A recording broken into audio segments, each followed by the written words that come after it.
You're listening to The Jacob Valk Show. He's breaking down the latest and greatest in sports as only he can. Follow him on Twitter at RealJacobValk. Here he is, Jacob Valk. Hello,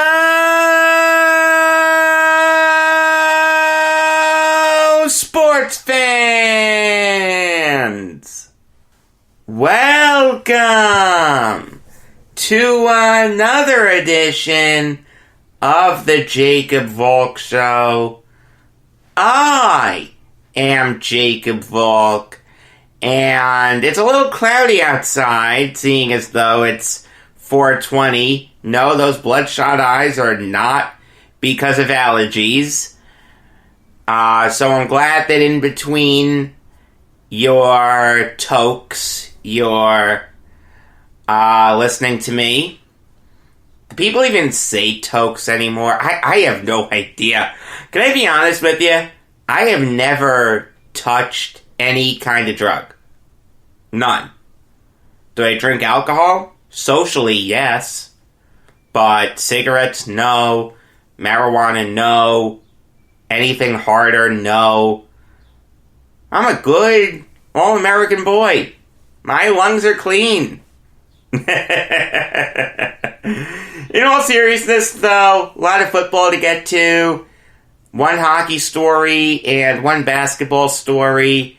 Maybe the trifecta. Probably not, though, but depending on how long these stories take, I'll do it. But I gotta start with an interesting trade rumor. And it concerns one of the best young running backs in the NFL. Adam Schefter said that the Jaguars are engaged in trade discussions involving Leonard Fournette. Now, at first glance, maybe that doesn't excite you, but it really should. This guy is 25 years old, and in his 2 full seasons playing, he got hurt in 2018. But 2017, 13 games, 2019, 15 games. In those 2 seasons, he's been a 1,000-yard running back. And let's not forget, his rookie year, the Jaguars made the playoffs, and Fournette was great in those 3 games. 70 rushes for 242 yards, that's 3.5 yards per attempt, 4 touchdowns. He averaged 81 yards a game on 23.5 carries. That's really, really good. This kid can play. There's no question about that. And if you're a team that needs a running back, you could do a lot worse than trading for Leonard Fournette. But there's no way that the Jaguars are going to trade him. For 2 reasons. Number 1, they have to give their fans some kind of reason to go out and watch him play. The appeal of Minshew Mania can only last for so long. Alright, Minshew is going to be good, not great. Leonard Fournette is better than him. Minshew's going to need all the help he can get.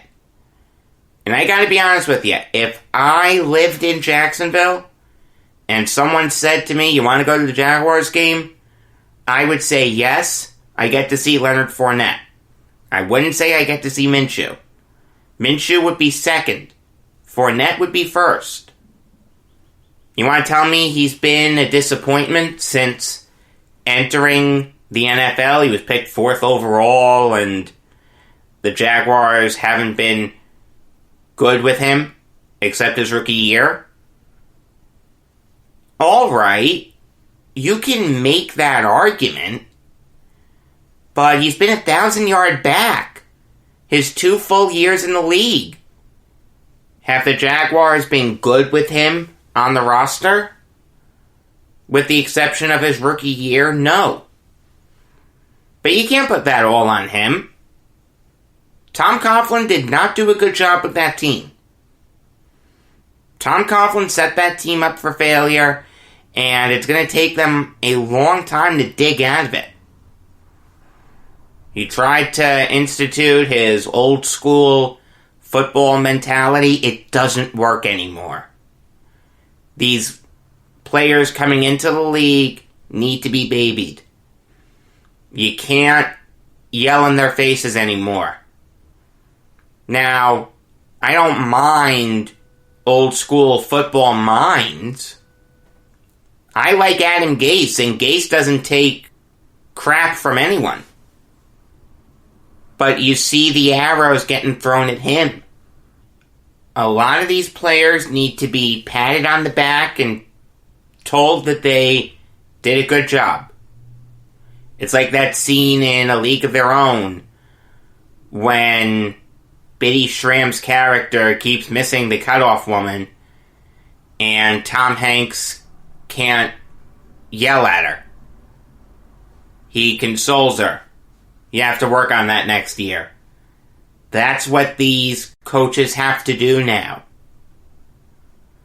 By the way, on Saturday, this is how desperate I am. Saturday, watched 3 old movies. A League of Their Own, Blues Brothers, and Animal House. 3 good movies. A League of Their Own is the best of the 3. Blues Brothers is very good. Animal House is just good. I don't love Animal House. It's good. It's not great. It's good. Blues Brothers is really good. But it's just funny. I'll go on a little bit of a tangent on Blues Brothers.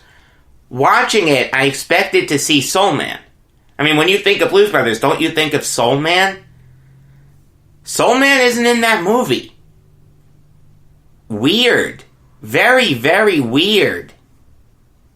But it's just funny that on April 18th, I'm watching 3 old movies as opposed to anything else. This pandemic can't end soon enough. Nothing against the movies, but I'm ready to go back to sports. Thank God for the NFL draft. That's going to be a lot of fun. But back to Fournette. The second reason why he won't be traded is because the Jaguars are looking to trade him in a draft where there are good running backs up and down the board. From the DeAndre Swifts of this draft to the Keyshawn Vaughns of this draft, there is quality talent in every round. So if you're an opposing GM, you need to say to yourself, would I rather trade for Leonard Fournette and have to give up an arm and a leg? Fournette would net you, if you're the Jaguars, at least a second, maybe a third, not a high second. Like a mid to low second. He's only 25 years old. He's still on his rookie deal. Now, yeah, he's going to have to be paid soon, but if you can sign him to a reasonable contract, you've got your guy. Has Fournette had injury concerns? No question. But when healthy, he's insanely talented. So if you're an opposing GM, would you rather trade for him? Or would you rather just draft a running back? In this class, you can make the argument that it's better to just draft a running back. Now maybe once you get to the later rounds, it makes sense to trade for Fournette. But the guys like Swift, Dobbins, Taylor, Akers, etc., etc.? Yeah. Other GMs are going to want them before they want Fournette. Make no mistake about it, this is going to be a very different Jaguars team next year. They still may trade Yannick Ngakoue. And there are going to be trade rumors surrounding Fournette for a long time. It's going to be interesting to see how that situation plays out. I think they're going to end up keeping Fournette. But if they get bowled over with an offer, they're going to trade him. It's just that simple. Moving on now to the Bears cutting Trey Burton. And I think that is a great move. I never was a big fan of Trey Burton. There were some people that wanted the Jets to go after him when he was a free agent. Thank God they didn't. This is a guy who was signed to a massive deal, 4 years, $32 million, after only starting one game the year before, and 5 games total in his NFL career. We can talk about the yards per reception all we want. The simple fact is, no player, after only starting 5 games in his first 4 years in the league, should get a $32 million contract. And look, Burton wasn't bad in 2018 for the Bears. He wasn't great, but he wasn't bad. But then last year he got hurt. And the Bears wanted to save the money. I don't blame them 1 second. They can save $2.8 million? No brainer. Obviously, this means that the Bears are going to be targeting a tight end in the draft. Whether it's a guy like Cole Kmet, Albert Okwuegbunam, or Jared Pinkney, they really can't go wrong. They don't have their first round pick, but there's no tight end worth taking in the first round. They do have their second. So, in the second round, I fully expect them to take a tight end. They also have the Raiders second. They have 43 and 50. And then they don't pick again until the 5th round. So, maybe with 43 they look to take a tight end, and 50 they look to trade down, or vice versa. But I fully expect the Bears to take a tight end in the second round. And already you're seeing teams supposedly line up for his services when he becomes available. Look, Burton's not a terrible player, but he's not a great one. He's just average. If I'm being really, really generous, he's decent. You want to sign him as a second tight end? That's fine. I have no problem with that.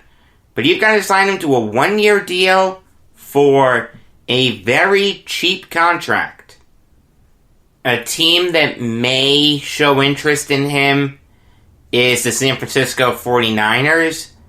They do have an interest in adding a tight end behind Kittle.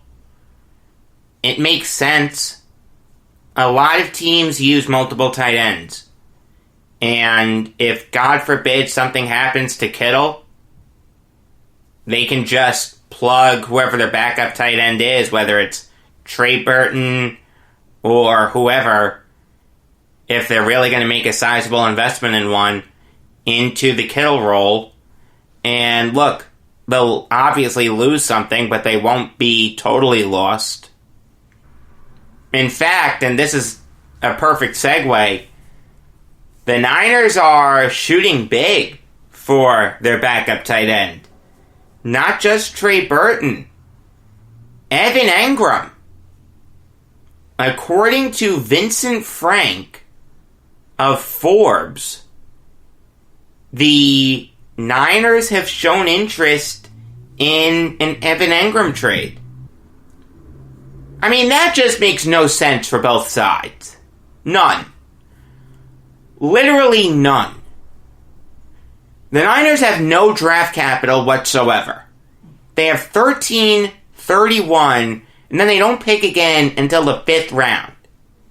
I promise you, they're going to trade 31. 13, they're going to take a wide receiver. They're going to take either Jerry Jeudy or CeeDee Lamb. Maybe Henry Ruggs. But 31, they're going to trade down. They're going to look to get a 2nd, a 3rd, and a 4th. You're telling me they're going to look to flip one of those picks, or maybe 2, for Evan Engram? When they could just draft a rookie tight end? No, that is not the best use of draft capital. What's going on in San Francisco? You're trying to duplicate the Patriots with Gronkowski and Aaron Hernandez? No. That doesn't work. And the notion that the Giants would trade Evan Engram? You've got to be kidding me. Daniel Jones doesn't have anyone to throw to anyway. Darius Slayton looks like he's going to be a good wide receiver, but he could flame out. This is only his 2nd year. Golden Tate? Sterling Shepard? Alright, fine. Very good wide receivers. Not great. Is Evan Engram a great tight end? No. He has to stay healthy. But when healthy, he's one of the better tight ends in the league.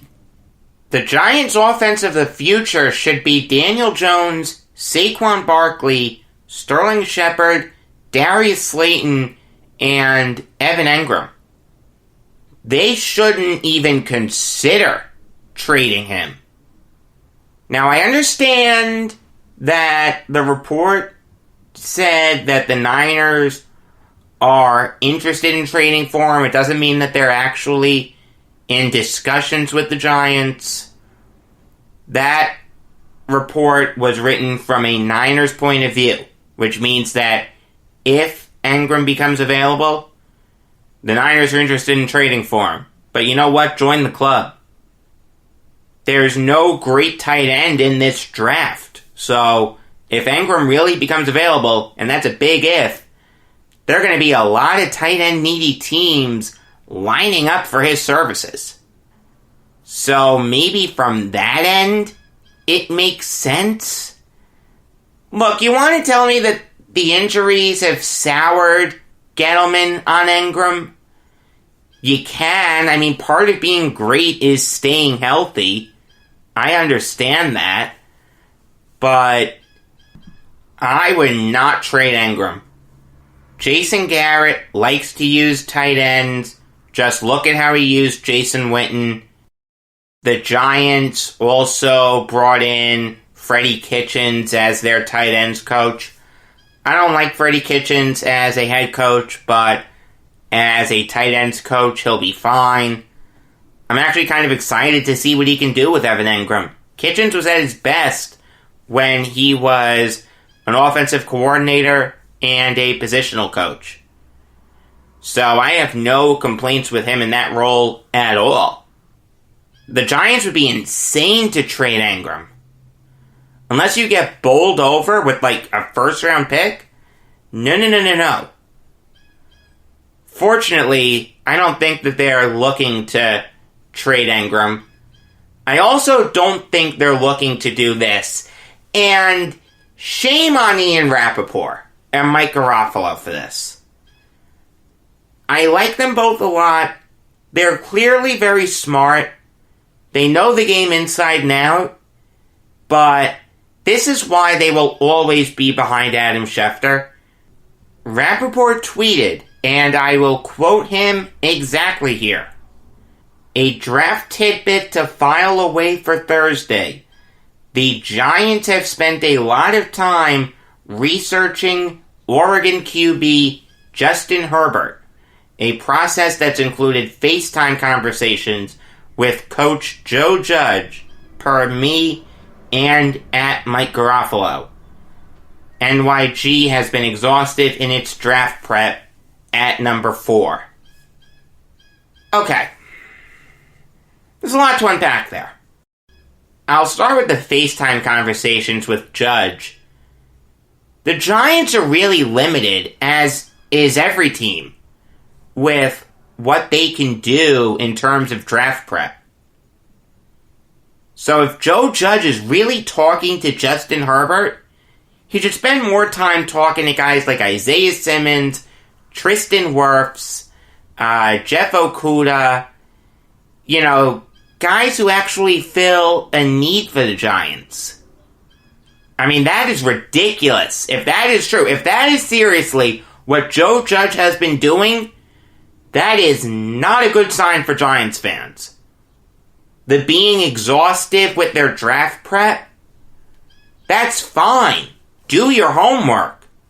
But I can pretty much promise you that teams that are set at quarterback, that are picking high in the draft, like the Arizona Cardinals, or the Cleveland Browns, or the New York Jets, aren't looking at quarterbacks.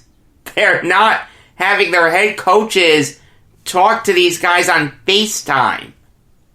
Yeah, Adam Gase has been talking to Jacob Eason on FaceTime.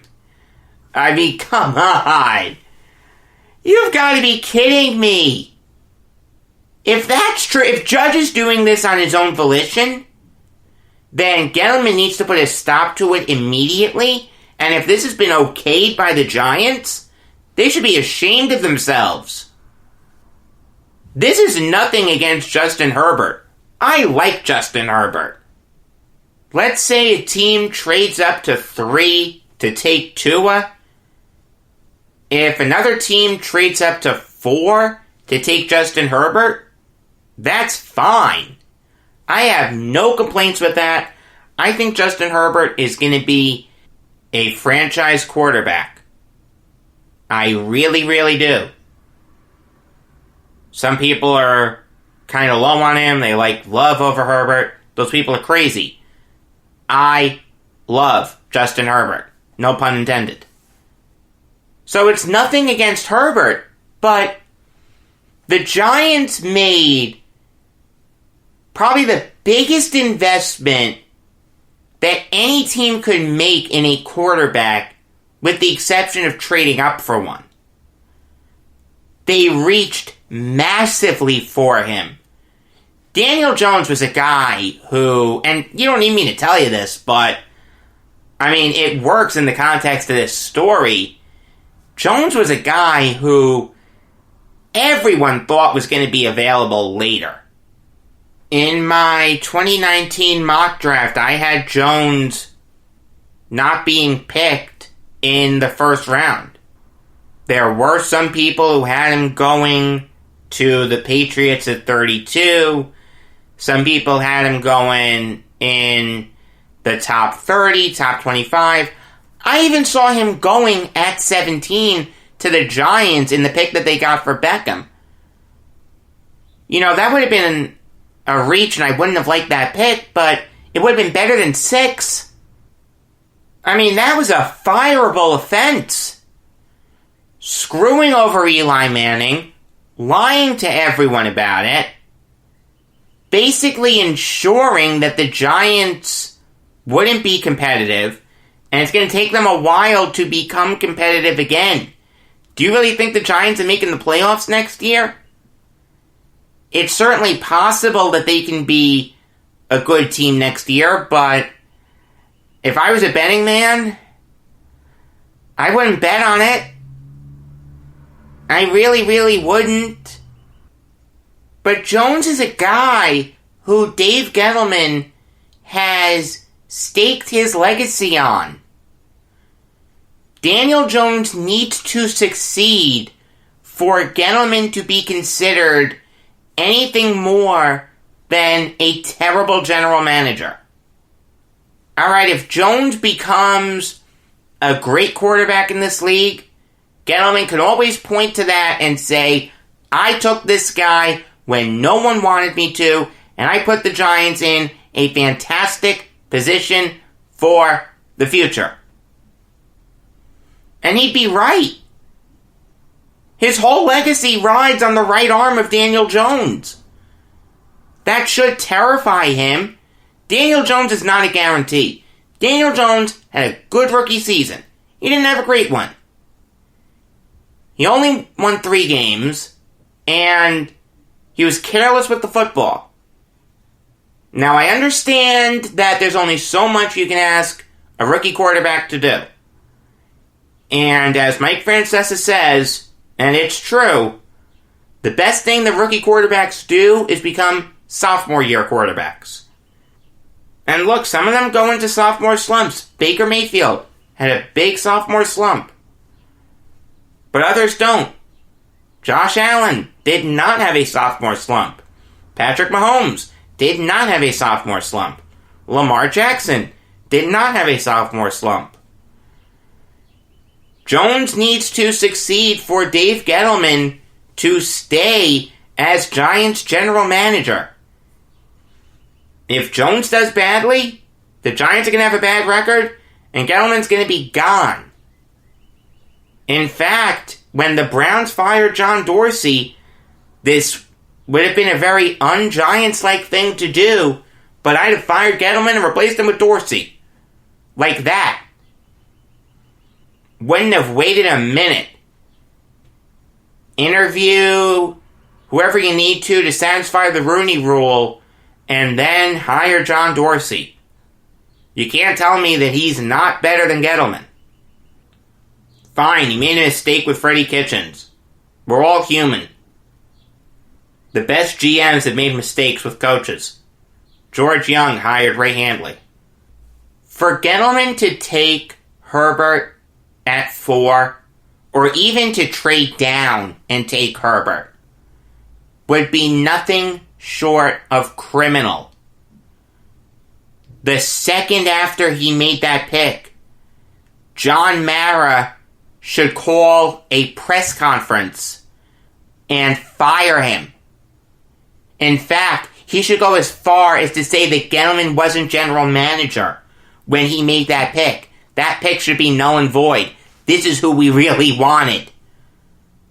I mean, that's how cataclysmic it would be. It doesn't matter if you think Justin Herbert is going to be better than Daniel Jones. I do. Gettleman has staked his whole legacy on Jones.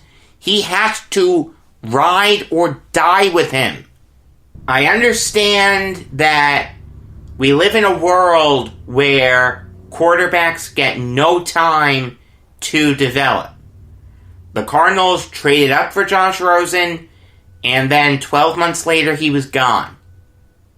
I get that. And certainly there have been moments where I have said, get rid of Sam Darnold. He's a bust. And look, I think Darnold is destined to be a good, not great quarterback.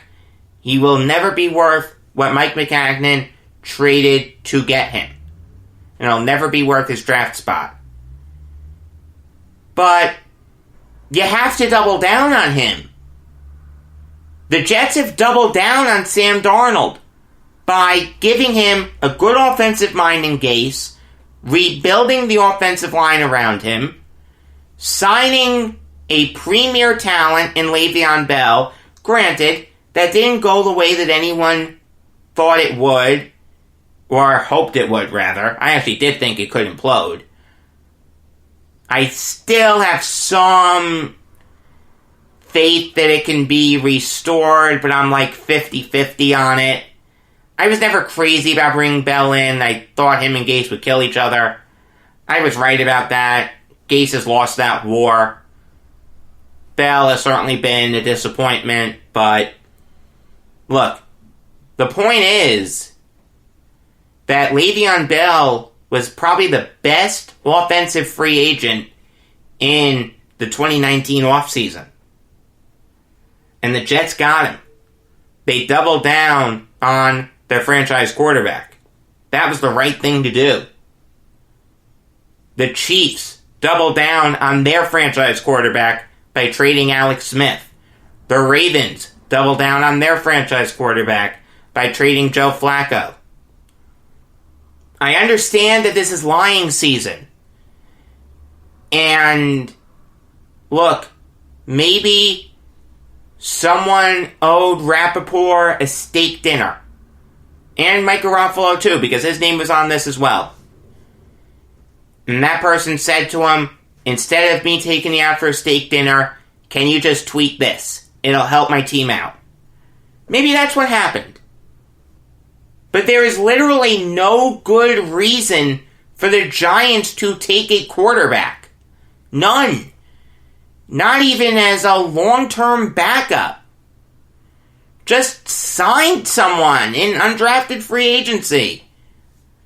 I mean, they signed Colt McCoy. McCoy's a fine backup. You want to tell me that Joe Judge didn't like Jones coming out of Duke? You know what? Don't take the Giants' job then! No one's making you leave the Patriots! I mean, come on! What, were you in danger of being fired? So you wanted to take a head coaching job, even though you didn't like the quarterback? You've got to be kidding me! Yeah, Jason Garrett said, I don't like Daniel Jones. I can't coach him. That'd go over like a lead balloon. You'd be hard-pressed to find a single Giants fan that would support Jason Garrett in a war with Daniel Jones. All in all, this is noise with no substance. This has to be a smokescreen for something. I don't know what.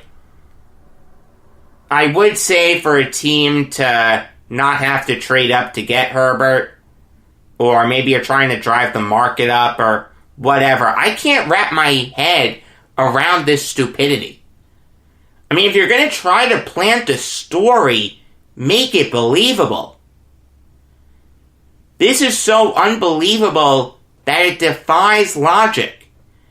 I cannot wrap my head around something this illogical. Spock would go nuts. There's no way that this is going to happen. Literally none. Take it to the bank. Justin Herbert is not going to be a Giant in 7 days. Alright, no trifecta today because football took longer than I expected. I am going to talk about that hockey and basketball story. The hockey story is Jonas Korpisalo signing an extension with the Blue Jackets, putting him under their control through the 2021-2022 season at an AAV of $2.8 million. Really, really good move for the Blue Jackets. Obviously, they lost Sergei Bobrovsky to the Panthers in free agency in July. And there were a lot of Blue Jackets fans that were concerned about their goalie tandem. Korpisalo was not a world beater before this. And neither was Elvis Merzlikins. No one had ever heard of him. But give them credit. They have put the Blue Jackets on their back. And at the time of the suspension of the season, they were in the playoffs. The Blue Jackets had only given up 187 goals. That's the second least amount of goals in the Eastern Conference, and tied for the third least in the NHL. It's Bruins, Stars, and then a tie with the Blue Jackets and the Coyotes. Now, of course, the defense has something to do with that also. Zach Werenski is one of the best young defensemen in this league, as is Seth Jones. But after that, their defense falls off. Vladislav Gavrikov isn't great. Neither is David Savard.